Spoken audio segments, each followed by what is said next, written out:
श्री शिवाय नमस्तुभ्यं। महाराज, आप सभी लोग जानते हैं कि 21 सितंबर 2025 को सर्वपितृ मोक्ष अमावस्या है और इस दिन सभी लोग एक चावल की कटोरी वाला उपाय करते हैं। जिन लोगों ने भी पिछले साल इस उपाय को किया था, आज उन लोगों के पास किसी चीज की कमी नहीं है। इसलिए आप सभी लोगों को इस बार ये चावल की कटोरी वाला उपाय वापस से करना है। और जो लोग पहली बार इस उपाय करेंगे उनको तो विशेष रूप से इस उपाय को जरूर समझना चाहिए। देखिए महाराज, इस उपाय को घर की बड़ी माता बहनों में से किसी एक माता बहन को करना चाहिए। अगर किसी कारणवश घर में माताएं बहनें उपस्थित ना हो तो उस जगह पर फिर घर का कोई बड़ा सदस्य भी इस उपाय को कर सकता है।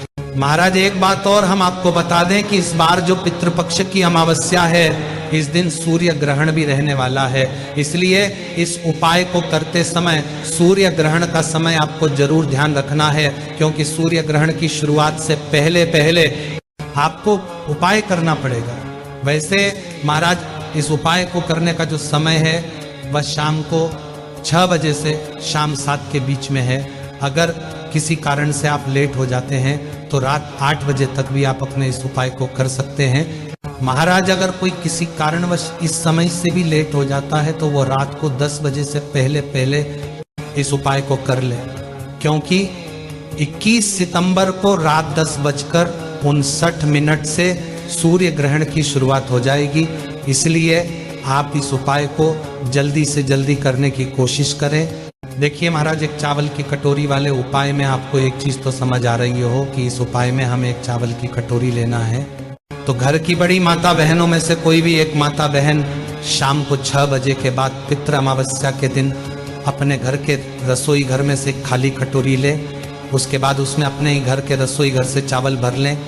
कटोरी के अंदर चावल आपको फुल भर लेना है और ये चावल आपको कच्चे लेने हैं। अब आपको इस चावल की कटोरी के बीचों बीच चावल के ऊपर एक कपूर का टुकड़ा रखना है। यहाँ पर कई सारी माताएं बहनें ये प्रश्न करती है कि ये कपूर का टुकड़ा कौन सा होना चाहिए। तो देखिए, बाजार में आपको 2 तरह का कपूर मिलता है, पहला टुकड़े वाला और दूसरा गोली वाला। तो जो कपूर आपको मिल जाए वो लेना है, पर जो भी कपूर हो वो असली होना चाहिए। महाराज, अब अगर आपने कपूर का टुकड़ा लिया है तो मीडियम साइज का कपूर का टुकड़ा तोड़कर चावल के बीचों बीच रख दो, या कपूर की गोलियां ली है तो 3-4 गोलियां कपूर की लेकर चावल के बीचों बीच रख दो। अब आपको इस चावल की कटोरी को शाम को 6 बजे से 7 बजे के या रात 10 बजे के पहले पहले अपने घर के दरवाजे पर रखनी है। ये चावल की कटोरी आपको अपने घर के मेन गेट, जहां से आप अंदर बाहर जाते हैं, उस जगह पर या तो चौखट पर रख सकते हैं या दीवार पर भी ये कटोरी को रख सकते हैं। इस कटोरी को आपको अपने घर के दरवाजे पर थोड़ा सा बाहर की साइड करके रखना है। महाराज, अब चाहे आप चौखट पर रखें या दीवार पर, ध्यान आपको ये बात रखना है कि ये चावल की कटोरी पूरी अमावस्या की रात आपके घर के मेन गेट पर रखी रहेगी। इसलिए आप इस हिसाब से ही इस चावल की कटोरी को दरवाजे पर रखिएगा कि कोई भी जानवर जैसे कि गाय, कुत्ता या बिल्ली आपकी इस चावल की कटोरी को नुकसान न पहुंच पाए। आप चाहे तो इस चावल की कटोरी के आसपास कुछ ईंटें रख सकते हैं और ऊपर से कुछ ढक भी सकते हैं, जिससे कि आपकी चावल की कटोरी पूरी रात भर सुरक्षित रहे। अब जैसे ही आप इस चावल की कटोरी को अपने घर के दरवाजे पर रख देते हैं तो आप अपने घर के अंदर वापस आ जाइए और अपने बाकी के जो भी काम है उन्हें कर लीजिए और रात्रि में सो जाएगा। कोशिश करना कि ये उपाय आप तब करें जब आपके घर के सभी सदस्य आपके घर के अंदर उपस्थित हो और चावल की कटोरी को घर के दरवाजे पर रखने के बाद कोई भी सदस्य घर के बाहर न जाए। अब आप इस एक चावल की कटोरी को पूरी रात भर के लिए अपने घर के दरवाजे पर छोड़ दें कि और अगले दिन सुबह शारदीय नवरात्रि शुरू हो जाएगी, यानी कि एकम लग जाएगी।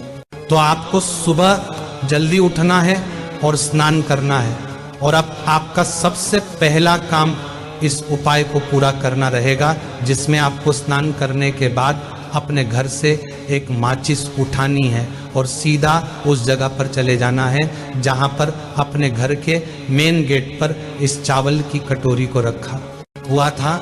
अभी आपको इस चावल की कटोरी को ना छूना है और ना उठाना।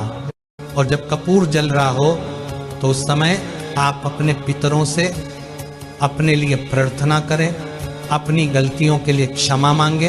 अब जैसे ही आपका वह कपूर अपने आप जलकर बुझ जाए, उसके बाद में अब आप अपनी चावल की कटोरी को अपने पितरों का स्मरण करते हुए उठा ले और अपने घर से बाहर निकल जाए।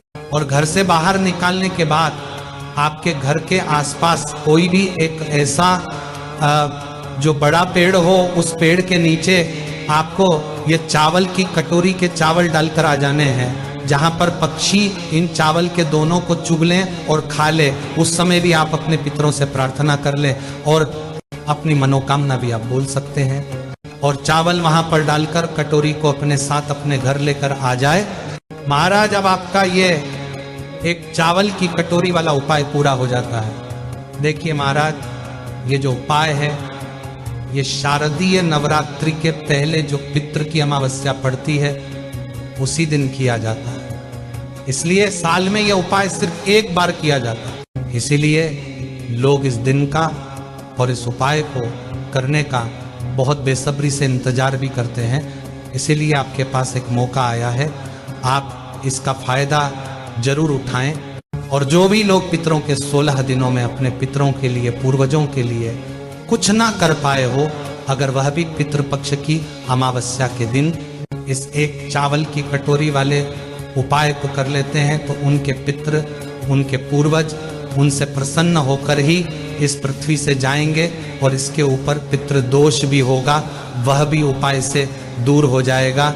और महाराज, अगर इस उपाय को करने में आपको कोई भी परेशानी हो तो पहले कमेंट की करके पूछ लीजिएगा, तभी उपाय को कीजिएगा।